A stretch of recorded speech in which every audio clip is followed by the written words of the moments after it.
Hi, I'm Caitlin, an audiologist, and I'm here to share some tips and tricks on how to get your venting right so your first fit is successful. It can be challenging to determine the best hearing aid venting for a client to meet their audiological needs and manage occlusion.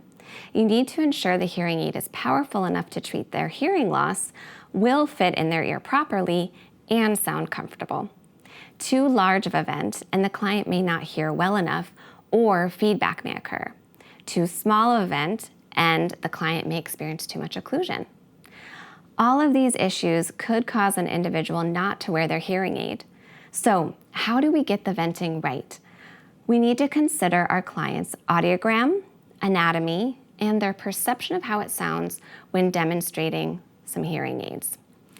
Let's start with the audiogram. The audiogram is our guide in selecting the appropriate style and fitting level. It also drives the software's venting recommendation, as different audiograms require different venting. So when determining the venting for your client, you want to look at the audiogram.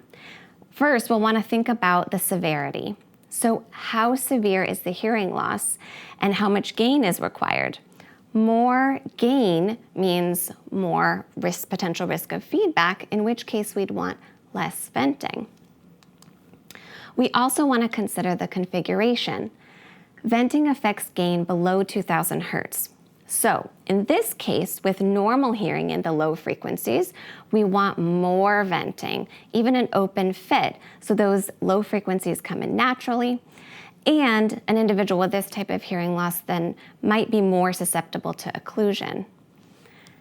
In this case, with low frequency hearing loss, we want less venting because we want to keep those low frequencies in the ear canal.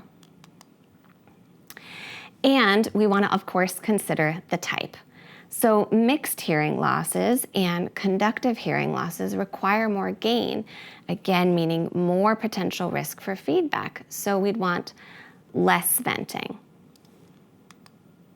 We also want to consider the anatomy. Does your client have a history of ear surgery or drainage? In which case we want more aeration and more venting. We also want to consider how their ear canal may be moving with their jaw. That could be a potential for more feedback and sound leakage, so in those cases we'd want less venting. Smaller ear canals means there's going to be less options for venting, while large ear canals allow for more venting options. And then finally, we want to consider their perception. So give them a chance to wear some hearing aids, even if they're not the exact style that you'll be prescribing or fitting. It gives them a sense of what would it sound like and feel like to wear a hearing aid.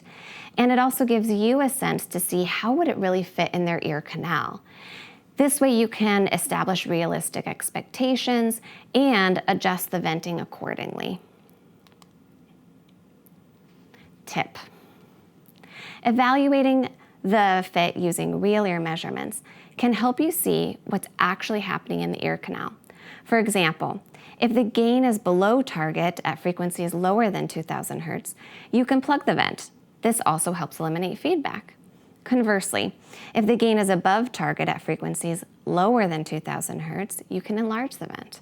So, when selecting the venting for your client's hearing aid, be sure to consider your client's audiogram, their ear anatomy, and their perception.